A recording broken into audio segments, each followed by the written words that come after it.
There's a quote you begin one of the chapters here. There's one line quote from James Joyce. I don't know which the Dubliners. James Joyce, he wrote this line: Mr. Duffy lived a short distance from his body. Right. And he said, I wish I had thought of that line.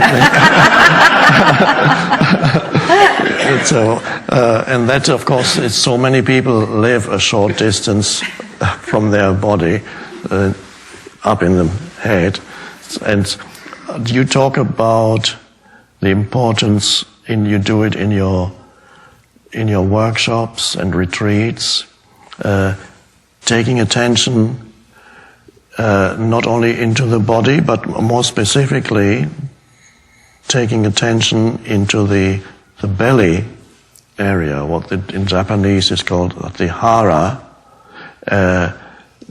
and because that's the central point of the entire body. And I mentioned to you a Zen saying which points to that, which goes like this. It says, there's a blind Buddha in your belly. Make him see. No further explanation. That's the instruction for the meditation. There's a blind Buddha. How do I make a blind Buddha in my belly see? Then you can't think about that, but what happens, your attention then goes into, you begin to feel that part within your body. And so the blind Buddha, the awareness begins to pervade the entire body, and the blind Buddha is beginning to see. The entire body is becoming conscious. I wonder if you could do with us a little belly meditation that you often do, that you talk about in your book on your retreat. So we take attention into the belly. Would you like to? Yes.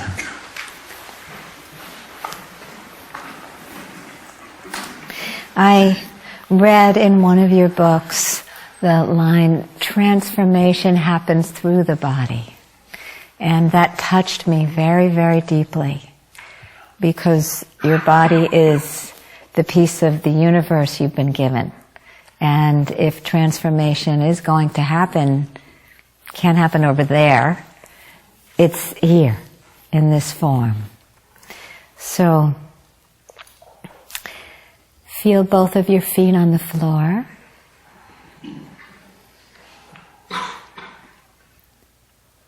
Allow yourself to be aware that you actually have a body right now, that the consciousness that's arising is also arising in and through this body. So becoming aware of your feet and the point of contact they're making with the ground.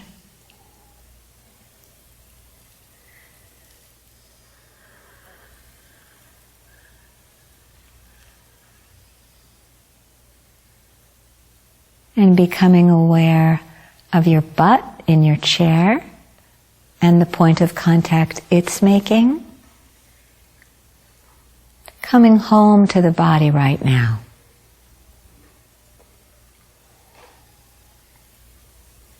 And then your hands and where they're touching and how they're touching. Just a very miracle of having hands and having this body.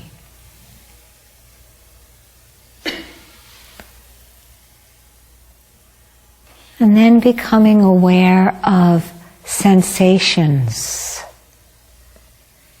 in your body. If there are particular places that are pulsing or tingling or vibrating,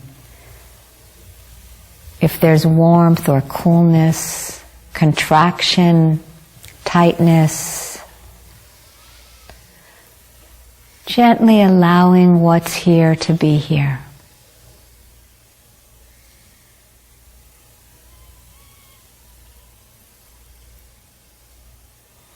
Welcoming it.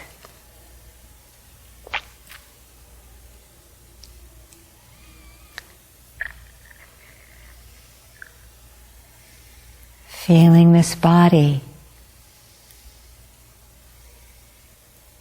that what you call you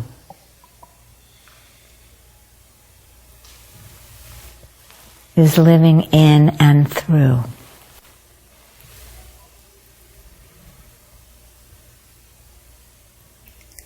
And then gently putting attention on your belly. And the belly is a place that many of us don't like paying attention to. We have judgments about it. We've been told to suck in our stomachs, the value of having a flat washboard abdomen, but just allowing yourself to breathe and allowing your belly to be as it is right now.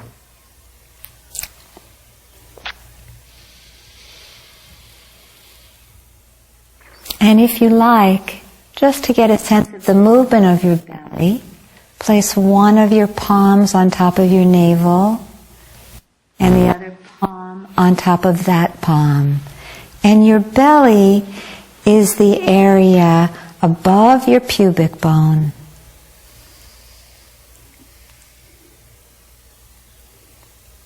Sort of on par with your navel, right there with your navel.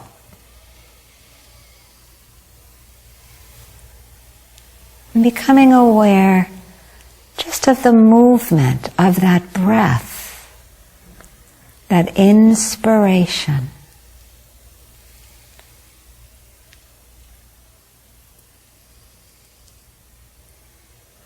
And if you're having a hard time focusing on the belly, if your mind is wandering, bring it back to the in-breath and the out-breath.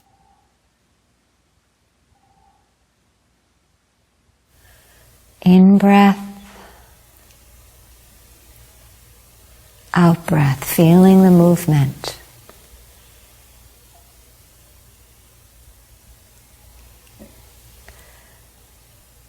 Often when people start sensing into their bellies, they feel nothing or numbness.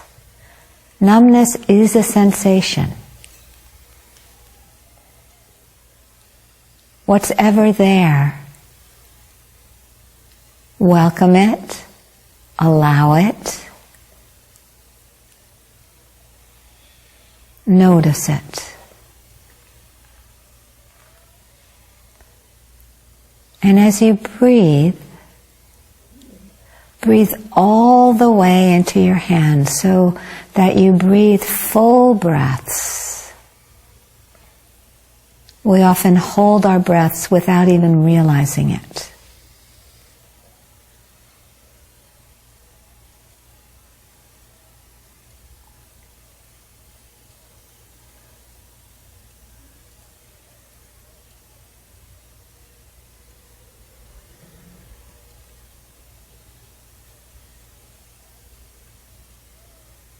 All the way out, just letting it hang out and softening to any tension that you feel there, any holding.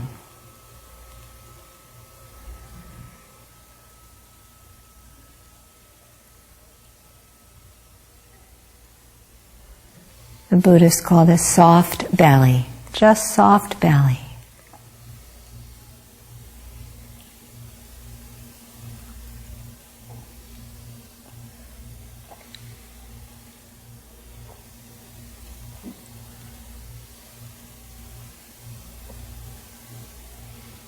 taking a moment or two in stillness to become aware of sensations as they change in your belly.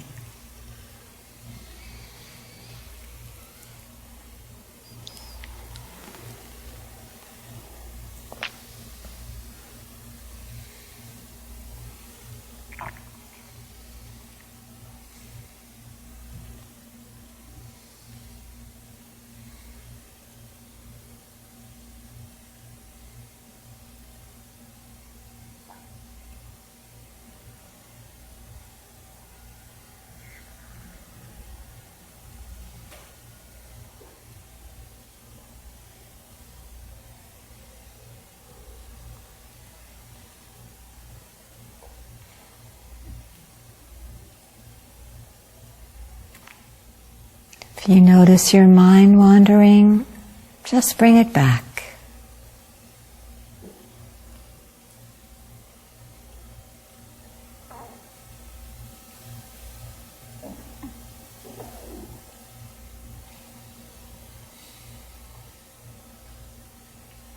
Allow your consciousness, your awareness, that indwelling aliveness to inhabit your belly.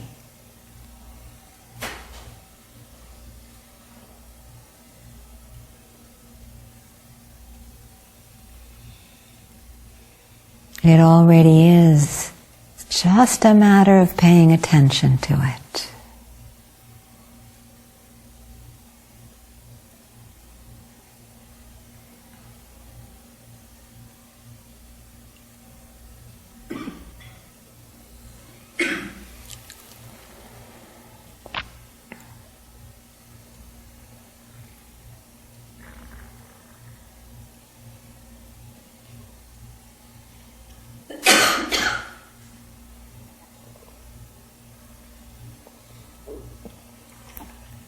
Notice how it affects you to allow this part of your body to take up space.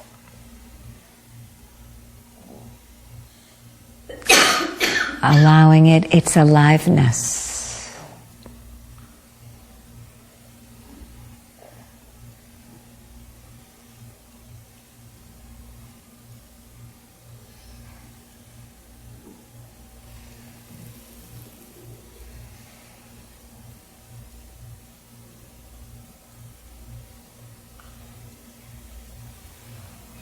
See if your belly is glad for this attention.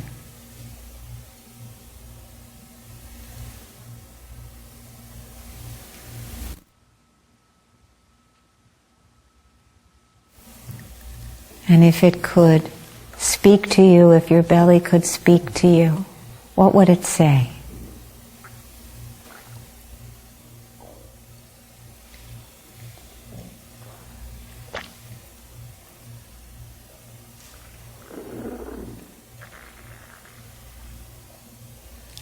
And then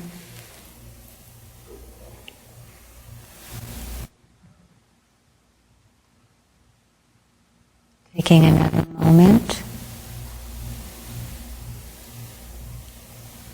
with any of the sensations, even numbness,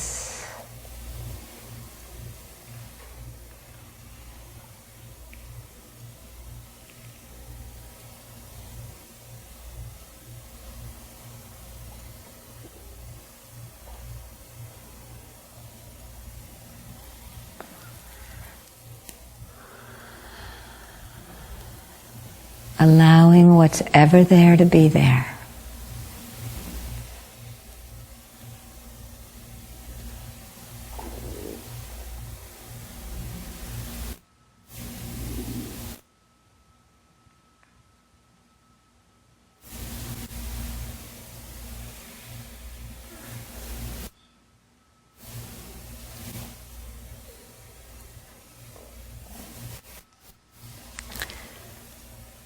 And gently bringing your attention back to your whole body. Once again, including your feet on the floor, your butt in the chair, the contact your hands or arms are making with each other.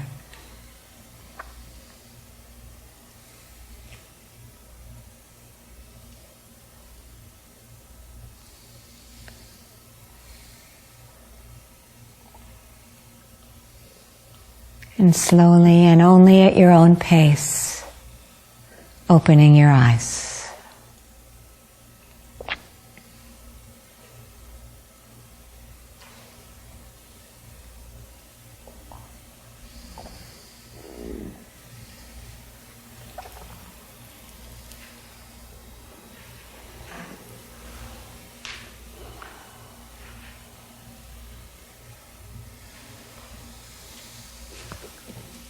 Thank you.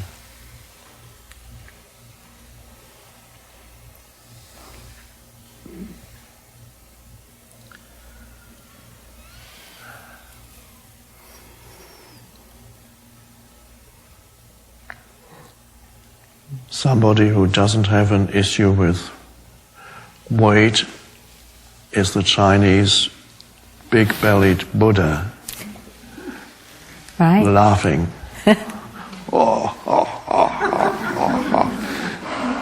If you ask him, do you have a weight problem? He goes, Sounds like Santa Claus.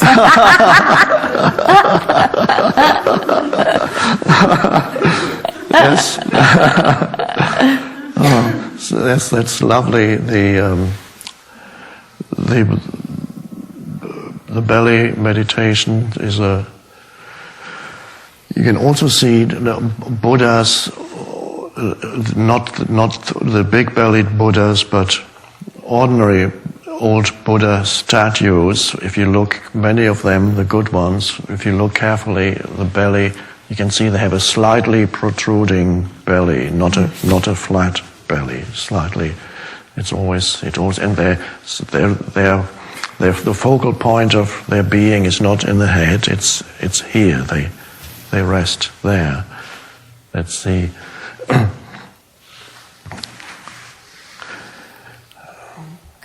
Yes. It's lovely. 3 years ago, I actually developed a little bit of a Buddha belly, and then it lasted for about a year, and then suddenly it shrank back to very little. Uh-huh. I don't know what that means.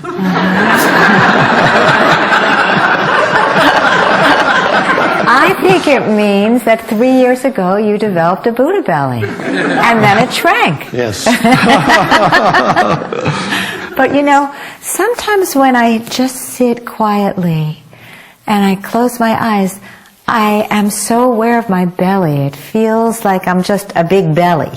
Yes. And so there's a sense of oomph. Yes. Right here. Yes. And yet, for the longest time when I did this belly meditation, I didn't feel anything. Oh. So I do think that for some of us, and maybe this gets back to the question that my first question, for some of us it's a gradual unfoldment. Mm-hmm. For you it seemed to be a sudden. Yes. A sudden awakening. Yes. That's more rare. I know of a few cases where that also happened to people, but it's more rare. The more common thing is a gradual awakening as an awakening process, which means you don't awaken like that or like a rocket, but you awaken in spirals, like as you're going back, you lose presence completely, and then. Yes. So it's a spiral process, a gradual. This is why we call it an awakening process. And sometimes you can go, as happened with the loss of your savings. Then for a little while you can suddenly go into complete reactivity and unconsciousness. But then, when you go deeply back in, it easily happens that then you come out. There's the Yes. French expression, which is to Reculer pour mieux sauter, to step back in order to jump better. So in order to jump forward, often you have to step back first.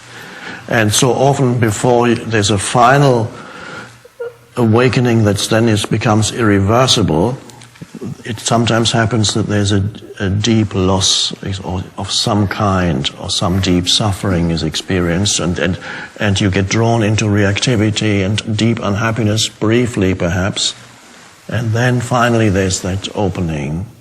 Yeah. Perhaps this is what sometimes is called the dark night of the soul that precedes the awakening. I'm so glad you're saying this, because for so long I felt that, maybe I'm doing something wrong here, because I would have, and in my particular circumstance, I think I must have been very dense, because I've been in a couple of near-fatal car accidents where there were one time I ended up in a wheelchair, and it was a blissful experience for me. My husband would be wheeling me around, and sometimes a phone call would come and he'd leave me in front of the wall and forget about me for a couple of minutes, and I'd realize, there's nothing I can do, there's nothing to do, there's nothing I have to think about. I'm just here. And it was very relieving and opening, but then I'd get back to functioning and sort of go back, it seemed, into my usual something's wrong and who's to blame egoic state. And I'd think, wow. And I'd have judgments about it, which I finally caught on, were really keeping me, because that was resistance to what the process was. But I thought, it should be happening at a different pace here. Because it happened to Eckhart like that. So I'm so glad you're talking about the spiral process. Yeah, that's how it is for most people. But I love that it's so, something is wrong and who is to blame. That's a very helpful pointer, perhaps, when if or when it should still happen to you occasionally, that pattern, something's wrong and who is to blame. Oh, there it is. That's what it is. Yes. Yes. Right. Or I'm back in that victim mentality of, okay, who did what to me? And, and let's see. And I'll start sort of puffing myself up and realize, okay, this is just that. But it took a while. Yes. to be able to say, it's just that, to see the pattern rather than get engaged in the content. Very good point. To see the pattern rather than getting engaged in the content. Yeah. Yes, right. Yeah, because the content is not what it is about. No. It's the pattern through which something is interpreted erroneously, and that becomes the content. Yes. Yeah. Right. Yeah. Right. Yes. Thank you. Thank you so much. It's been such a privilege for me. Oh, thank you. We are grateful for you to have come here and to have heard about your awakening and the process of your awakening. Thank you. Thank you.